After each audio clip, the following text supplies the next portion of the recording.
We must disable that crane. Kill them all! Oh my god, this feels good! I cannot express the sheer freaking joy I currently have at this time, because holy Christ.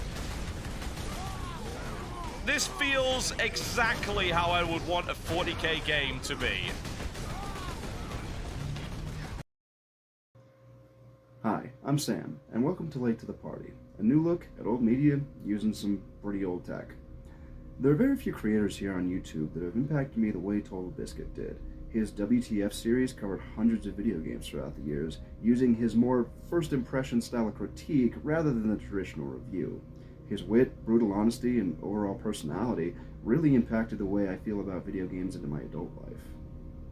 The clips you saw in the beginning were taken from his WTF is Space Marine video taken way back in 2011. Up until that point, I'd never seen him get so giddy about a video game. He rambled about every single detail and shouted out lore facts like the expert he was. He made the world of 40k sound so exciting, and this just further brought intrigue into the game itself. Plus, I mean, it helped it look pretty damn brutal. I hadn't even heard about Warhammer 40,000 at all up to this point, yet he made every detail of it sound so damn cool. As I would later figure out, 40k started as, and primarily still is, a miniature war game originally created by Games Workshop in the late 1980s, one I have still yet to play. And I figured with the relatively recent announcement of Space Marine 2 some dozen or so years later, it would be a great time to look back on the original and see why it had such an impact on me in the first place, and how not only is it a great representation of the massive lore in the franchise, but how it can serve as almost a jumping off point to those with even an inkling of interest in 40k. Let's get into it. In order to understand just about everything I'm about to talk about, a little bit of backstory is necessary. In brief, it's the year 40,000, and humanity has grown into numbering into the trillions, colonizing millions of different worlds and spreading to every edge of the known galaxy. At the centerpiece is the God Emperor of mankind, a being of overwhelmingly high psychic power, ruling from his golden throne on Holy Terra. Viewed by all of humanity as their creator, protector, and immortal reigning monarch, he once stood as the greatest example of order and endurance in the face of absolute horror. However, he now remains entombed in his throne, kept only alive by the daily sacrifice of thousands of lives in order to sustain the advanced machinery keeping him in stasis. This is where he remains now, sitting, unmoving, for the last 10,000 years, kept between life and death, existing in a perpetual cycle of his own endless, undying hellscape. For it's due to his own continued existence that humanity can be safely guided through the warp, a sort of interdimensional highway used to obtain faster-than-light-speed travel between worlds, something of infinite value to mankind for survival. It also just so happens to be a dimension of pure chaos energy, home to horrors beyond all human comprehension. 40k's own version of what hell probably is. It's also home to the 4 chaos gods that are all vying for the total obliteration of mankind. So yeah, it's pretty useful not to get lost in all that. During the God Emperor's reign, he led his people throughout the Great Crusade, a galaxy-wide subjugation and colonization of millions of worlds, with the end goal of unifying all of mankind under his banner. To aid in this massive undertaking, the Emperor created the Adeptus Astartes, better known as the Space Marines. Space Marines are the textbook definition of a super soldier, taken at a young age to be heavily physically and mentally augmented, and deeply indoctrinated to be an instrument of the Emperor's divine will. Putting this universe into perspective, despite the trillions of humans spread throughout the galaxy, Space Marines are so rare amongst the average person that they are often seen as holy figures. To see one is to see an angel of the Emperor.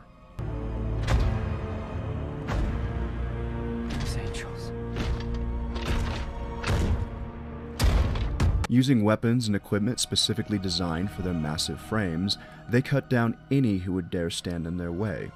Bred and trained to be the ultimate machine of death and violent willpower, Space Marines are about 1 in 33 million people. Because the initiation process is so often seen as a death trap, to be chosen for one is seen as a great honor and sacrifice to the Imperium. And while there were massive successes early on, often referred to as the Golden Age, It was due to the corruption of Horus, the Emperor's favorite son, that a galaxy-wide civil war broke out, and this was only stopped due to the death of Horus at the God Emperor's hand. This, however, ended up being what caused the Emperor to be entombed in his golden throne in the first place. Without his guidance, the Imperium devolved into what it is now, an age of heavily divided, xenophobic, paranoid, zealous warmongers who devote every action to the overall survival of mankind unto itself, no matter the cost. In the grim dark of the far future, there is only ever war. War against the constant threats to the Imperium. If you are not deemed faithful, you are branded a heretic, and will be destroyed.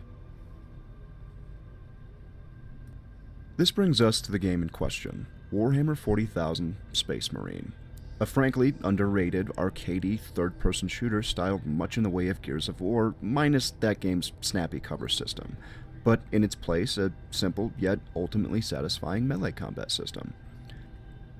Stepping into the boots of Captain Titus of the Ultramarines chapter, your mission is to cleanse the Forge World of Graia of a recent orc infestation that has left the world unable to continue in the war effort. While various options are contemplated, including the planet's total destruction, it's deemed that the Titan-class war machine is too valuable of an asset to destroy. The game itself is pretty welcoming to people who have no knowledge about 40k lore at all. It's simple enough to wrap your head around what is happening, and has enough fan service to appease the hardcore fan and newcomer alike. As you move Titus around, you'll quickly realize the sheer weight and size you have to control over.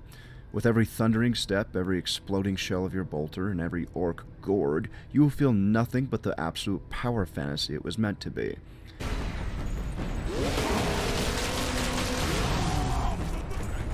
It's not long before this game makes you feel like an absolute walking tank.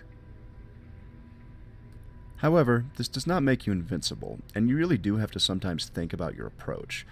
Your shields recover, but in order to recover your actual health, special execution moves must be performed, showering Titus in a red stream of alien bits that somehow restore his vitals. Does it make sense? Not really. Then again, none of this really does, and that's sort of half the fun. Is that wise, Captain? The Codex Astartes does not support this action. Diving straight into battle, Titus quickly shows his expertise, cutting down swaths of orc on his way down to the planet's surface, armed with nothing more than a combat knife, bigger than a claymore, and small by this universe's standards, 75 caliber bolter pistol. I think this game impacted me so much due to just how brutal it is. Much of the combat is based around those melee attacks, and while it can get a little repetitive, thankfully, the game gives you plenty of chances to change your loadout to keep it from getting too stale, simultaneously giving you yet another piece of massive lore to learn about in your own time, should you choose to. Seriously, this universe has so much effing lore. After that intense intro, Titus lands on the planet's surface and meets up with his squad mates, the younger, more cautious Leandros. The Codex Astartes warns against using jump packs to leap blindly into enemy fire, and for good reason. Your days as a novice are behind you. And the grizzled veteran, Sidonus. Sergeant, I see you found something to keep you busy. Worry not, Captain. I've saved some orcs for you. Early on, the narrative isn't afraid to remind you about the absolute devastation surrounding you. This industrial forge world has been reduced to an absolute war zone. And for as overpowered as the combat may make you feel, you're still only a singular combatant. The game does have its slower moments, and in them, it's not afraid to show you the human side of the horrific battle. Bodies are just casually laying out in the open. Living quarters are just straight up abandoned, and many audio logs can be found telling of the suffering and fear going through the inhabitants. I want to be strong, to say everything's alright, but it's not. The dead are everywhere, stinking, rotting. We burn the bodies where we can, but the fire attracts more orcs. If you stop and think about the billions dead here, you'll go mad. But no matter where you go, you find the people of this world, all dead, all waiting for help that never came. When you come across a makeshift infirmary, one of the dying guardsmen even considers himself lucky to have even seen a space marine before he succumbs. I got to see a space marine before the end. God Emperor, watch over those who fight in your name. Luck, maybe, but the haunting thing is, Astartes are only ever sent to the most hellbound of worlds, and most chapters don't even care about human life, seeing themselves as above human. Some even have a no-witness policy, guarding their existence in general from most of mankind. Not Titus, however. As a member of the Ultramarines chapter, he is amongst a handful of the more honorable chapters, and thankfully thinks a little bit more about the regular humans, and admires their fighting spirit multiple times in this game. My lord, you have saved us. Rise, guardsmen.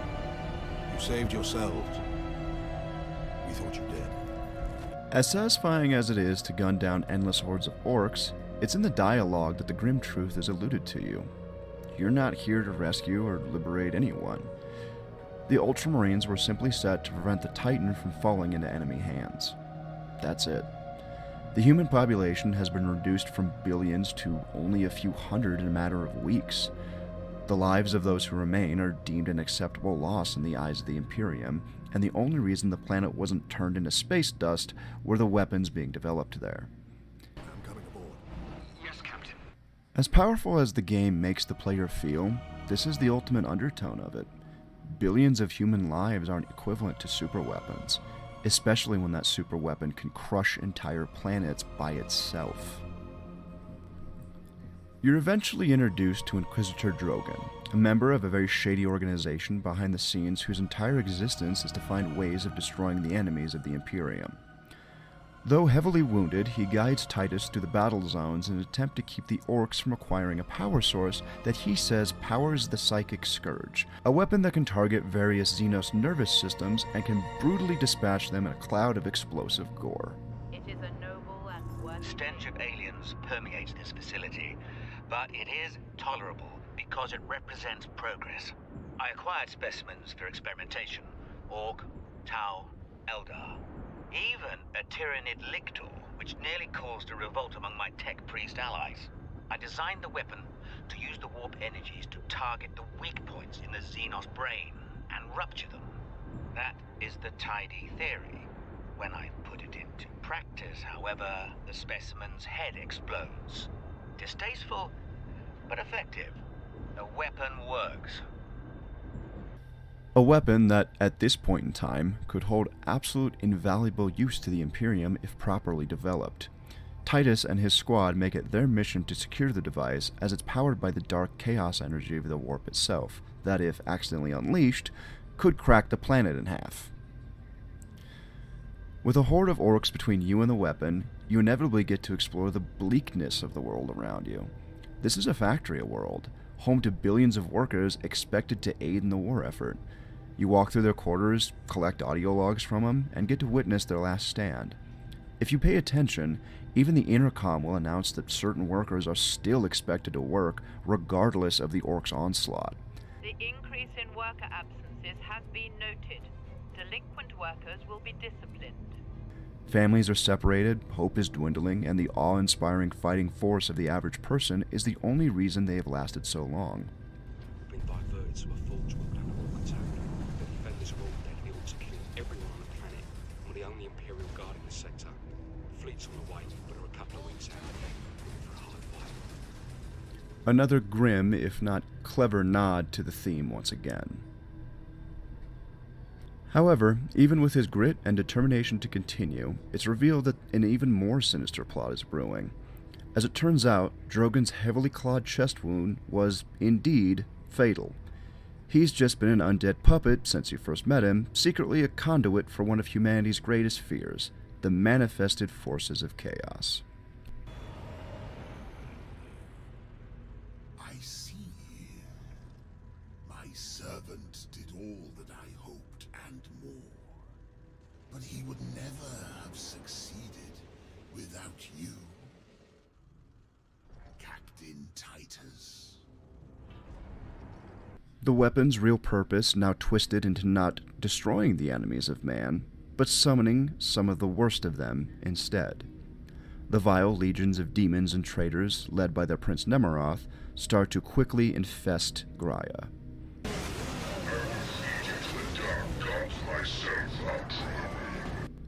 Now caught in a three-way war between the Orcs and Hellspawn, you are now left with the only option you have.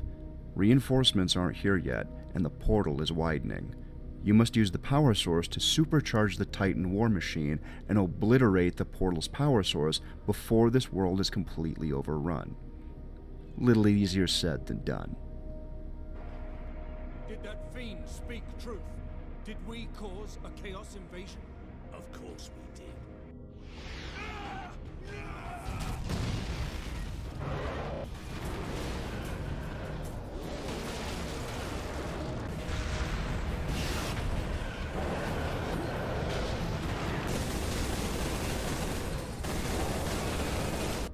After repainting much of Graia a new shade of crimson, Titus at last catches up with Nemeroth, who at this point has fought with the Orc leader, spawned untold thousands of abominations, and skewered your comrade.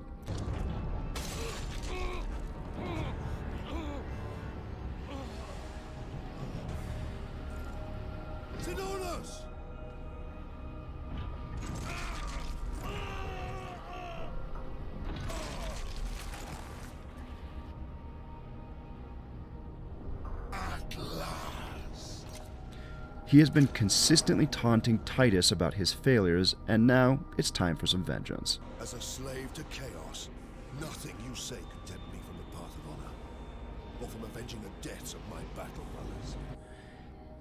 Even after utterly destroying the bastard, his presence still lingers, all but confirming that Titus does have some unknown connection to chaos, adding more questions than answers at the conclusion of the player's journey.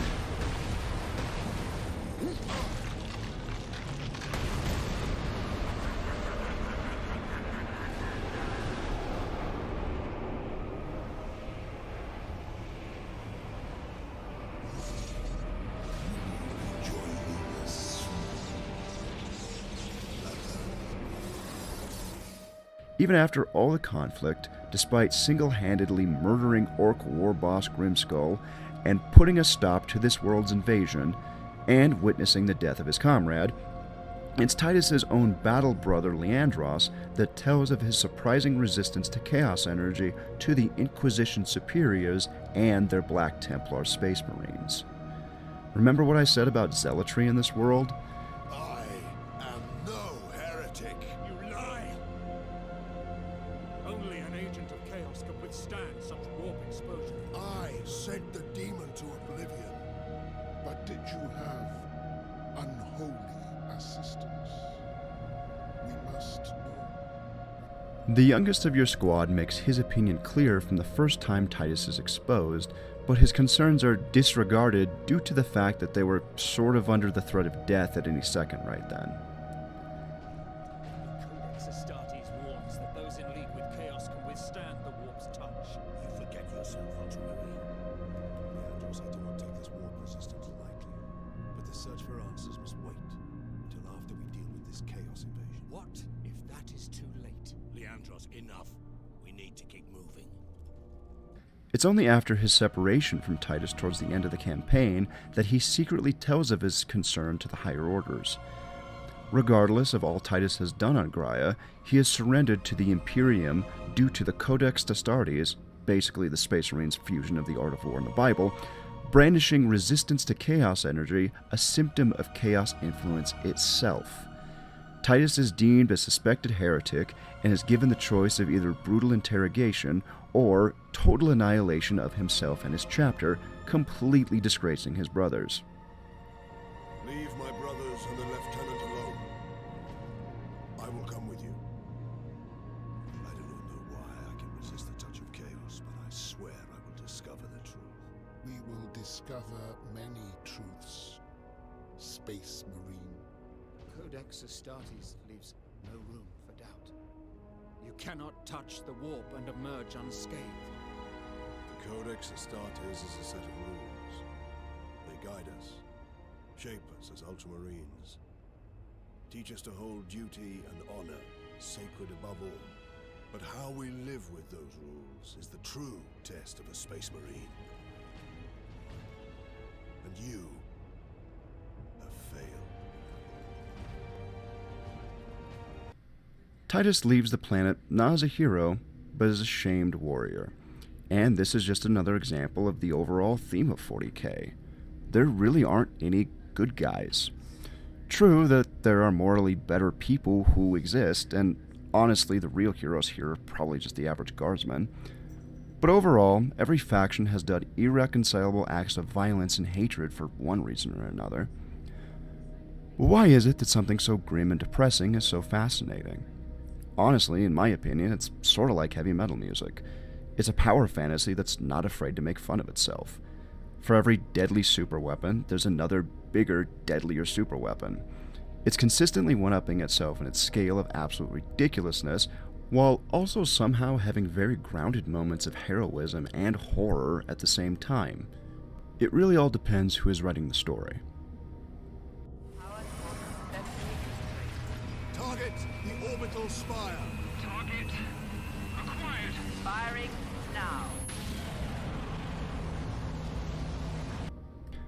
Every single faction, whether it's the Space Marines, the Orcs, Chaos, the common Astra Militarium soldier, or one of the many other factions not seen in this game, every one has amazing stories behind them, and every little detail has some sort of lore surrounding it.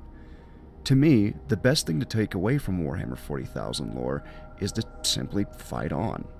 Fight in the face of overwhelmingly high resistance and keep going, despite the odds.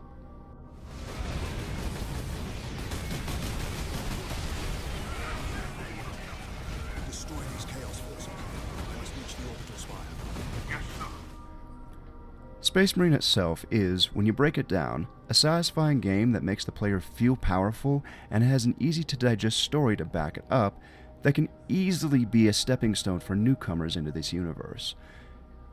As for the more hardcore fan, it can be considered a love letter to the franchise. I can only hope that the upcoming sequel will contain just as much heart as this one did. This is a game made by fans, for fans. Honor and glory. None shall find us wanting. Honor and glory, Bloodbraven. If you've made it this far in the video and would like to learn more about the absolutely massive lore that entangles 40k, and you don't feel like reading the endless wiki pages like I do for fun, I'd highly recommend a channel here on YouTube called Warhammer. I've learned so much more about the lore from him over the last couple of years, and he makes every story both engaging and incredibly interesting to listen to. I'll give him some support and tell him I said hi. And with the relatively recent announcement that Henry Cavill, best known as Hollywood Super Nerd, is executively producing and starring in a 40k series for Amazon soon. Something I'm admittedly pretty damn hyped for, considering how Cavill walked away from The Witcher due to those producers pretty much spitting on the source material. So honestly, there really isn't a better time to start looking into 40k if I've convinced you yet. If you like my content, however, and would like to see more from me, definitely hit that like button, subscribe, and comment down below your thoughts on this awesomely, ridiculously violent universe. It would really help out my channel a lot. Oh, and expect more videos soon. I promise it won't be another 2.5 years until the next one. Life has a funny way of re-engaging this spark. Thank you so much for watching. And remember, if you're late to the party, it's still going on, so you might as well enjoy yourself. I'll see you next time.